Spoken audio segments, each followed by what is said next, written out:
कपाल यसरी बाटेर त्यसपछि यो तीनटा भयो नि त नि, त्यसपछि यसलाई यहाँ यो एउटामा अनि यो एउटामा यसरी एकदम सजिलो छ।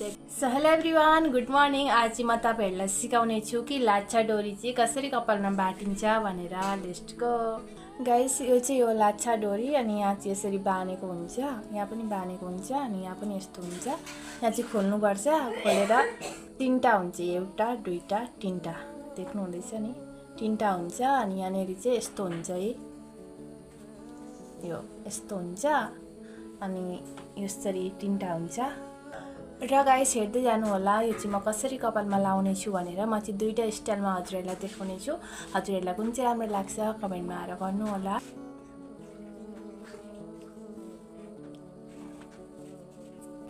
गाइस तपाईहरु पहिले चाहिँ जस्तो पनि स्टाइलमा कपाल बाट्न सक्नुहुन्छ अनि लाची लाउने बेलामा चाहिँ कसरी लाउनुहुन्छ भनेर म तपाईहरुलाई देखाउने छु। हेर्दै जानु होला मेरो भिडियो। म चाहिँ यस्तो स्टाइलमा अगाडि पारेर कपाल बाट्दै छु, तपाईहरुलाई पनि देखाउन सजिलो होस् भनेर।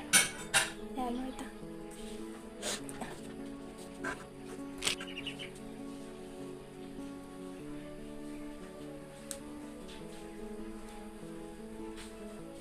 पहिले चाहिँ यसरी अलिकति बाट्नुपर्छ। तपाईहरु चाहिँ यहाँदेखि पनि कपाल बाट्न सक्नुहुन्छ, जस्तो पनि स्टाइलमा कपाल बाट्न सक्नुहुन्छ। म चाहिँ तपाईहरुलाई देखाउन सजिलो होस् भनेर यसरी बाट्दै छु। यति बाटिसकेपछि चाहिँ यहाँनेरि यो लाचीलाई समातेर यसरी नाप्नुपर्छ। यहाँ हेर्नुहोस् त, कपाल यहाँसम्म आयो नि, यहाँसम्म आयो। अनि त्यहाँदेखि यहाँ लाची डोरी चाहिँ म उठेर देखाउँदै छु। कपाल यहाँसम्म आएपछि यसरी नाप्नुपर्छ है। कपालदेखि तल चाहिँ यो झुम्का हुनेछ। त यो चाहिँ हाम्रो 3 चोटी छ है त। यहाँ हेर्नुहोस्, यो पनि 3टा छ अनि यता कपाल पनि 3टा छ। त्यसपछि हामीले एउटालाई यहाँ लाउनु पर्यो अनि एउटा यहीँ छोडिदिनु पर्यो, एउटालाई यो कपालमा लिनु पर्यो है, 3टामा डिभाइड गर्नु पर्यो। त्यसपछि यसलाई बाट्दै जानु पर्यो है। देख्नु भयो नि मैले कसरी बाटेँ। 3टा हुन्छ कपाल अनि यो पनि डोरी पनि 3टा हुन्छ। अनि त्यसपछि यसलाई चाहिँ बाट्दै जानुपर्छ यसरी।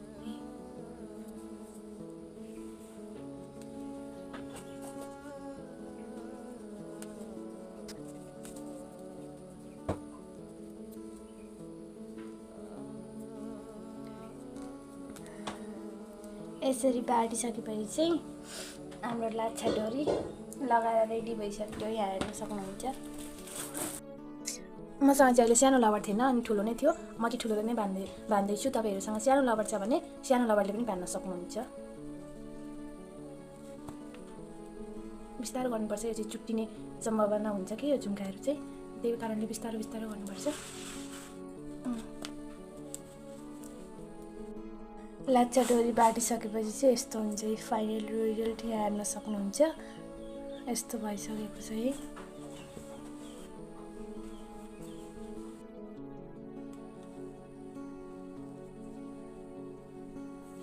सो तपाईहरुले थाहा पाउनुभयो होला मैले कसरी बाटेँ भनेर। तपाईहरुलाई पनि लाछा डोरी बाट्न आउँदैन भने भिडियो हेर्नुहोस् र सिक्नु होला। खोलेर म हजुरहरूलाई अर्को डिजाइनमा देखाउने छु। मैले भनेको थिएँ जे 2टा डिजाइनमा देखाउँछु भनेर। अब चाहिँ म यो खोल्दैछु र अर्को डिजाइनमा म हजुरहरूलाई देखाउने छु। ध्यान दिएर, नभए अल्झिन्छ ओर्छ नि त। राम्ररी ध्यान दिएर यसलाई खोल्नुपर्छ यसरी। र अब देखाउँदैछु म हजुरहरूलाई अर्को डिजाइन। कस्तो गर्मी भयो। अर्को डिजाइन गर्दाखेरि चाहिँ यसरी यहाँ बाँध्नु होला कपाललाई पहिले। त्यसरी म बान्दैछु है।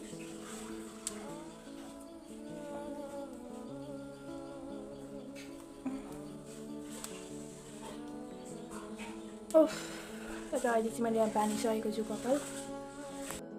र यसलाई पनि अब अहिलेको जसरी नै बाट्नुपर्छ, बाँधेर बाट्न पनि सक्नुहुन्छ। म चाहिँ अहिले यहाँ बाँधेर बाट्दैछु।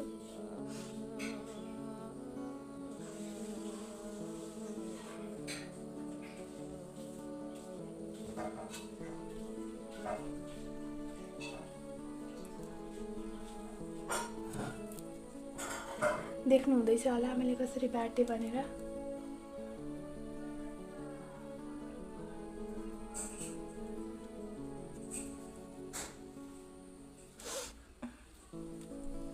यति बाटेर चाहिँ फेरि यहाँ नाप्नुपर्छ यो लाछिडोरी कति के हुन्छ। यी टिक्का छ नि त है, कपालसम्म यति यति आउनुपर्छ। यो झुम्का चाहिँ कपालको तल आउनुपर्छ है। यहाँ हेर्नु होला, कपाल यसरी बाटेर त्यसपछि यो तिनवटा भयो नि त नि, त्यसपछि यसलाई यहाँ यो एउटामा अनि यो एउटामा यसरी एकदम सजिलो छ, एकदमै इजी छ। यसमा हार्ड केही पनि छैन, बहुत इजी सरल तरिकाले हजुरहरूले पनि बाट्न सक्नुहुन्छ। लाछी लगाएर यसरी बाट्नुपर्छ है, भइहाल्यो, यति नै त हो।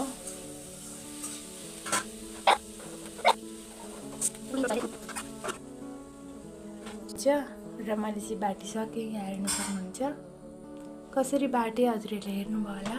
अब यसलाई चाहिँ खोपा बनाउनुपर्छ। यसो गरेर कसरी देखाउनु, यसरी देखाउँदैछु,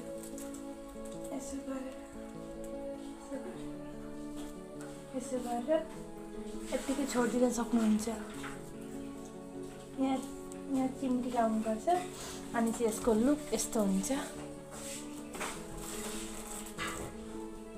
यसरी खोपा बनाएर पनि लाउन सक्नुहुन्छ, अनि बाटेर लामो बनाएर पनि लाउन सक्नुहुन्छ।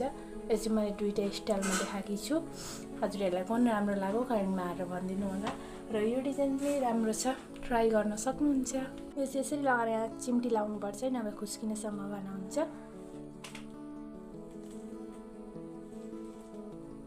सो गाइस, आशा गर्छु हजुरहरूले अवश्य मैले लाछाडोरी कसरी लगाएँ सिक्नुभयो होला। र थ्याङ्क्स फर वाचिङ।